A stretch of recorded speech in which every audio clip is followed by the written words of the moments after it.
যদি আমি বলি একটি ডিমকে বাঁচিয়ে রাখতে একজন বাবা টানা 60 দিনেরও বেশি সময় না খেয়ে থাকতে পারে, আর একজন মা শত শত কিলোমিটার দূরে চলে যায় এই বিশ্বাসে যে সে ফিরে এসে তার সন্তানকে আবার খুঁজে পাবে।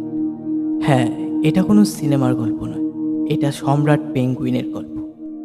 আন্টার্কটিকার হিমশীতল বরফের দেশে মা সম্রাট পেঙ্গুইন একটি ডিম পাড়ে।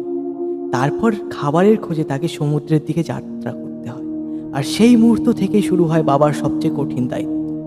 -40 ডিগ্রি তাপমাত্রা, ভয়ঙ্কর তুষার ঝড়, আর টানা প্রায় 2 মাস না খেয়ে বাবা পেঙ্গুইন নিজের পায়ের ওপর ডিমটিকে আগলে রাখে। কারণ একবার যদি ডিমটি বরফে পড়ে যায়, 1 মিনিটের মধ্যে সেই ডিমটির ভিতরের প্রাণটি নষ্ট হয়ে যেতে পারে। কিন্তু সবচেয়ে অবিশ্বাস্য ঘটনাটি ঘটে এরপরে।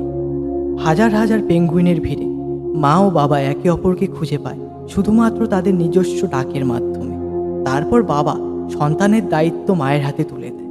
কোনো প্রতিশ্রুতি পত্র নেই, না আছে কোনো ভাষা, তবুও আছে অটুট বিশ্বাস, যা আমাদের প্রকৃতি বারবার শেখায়।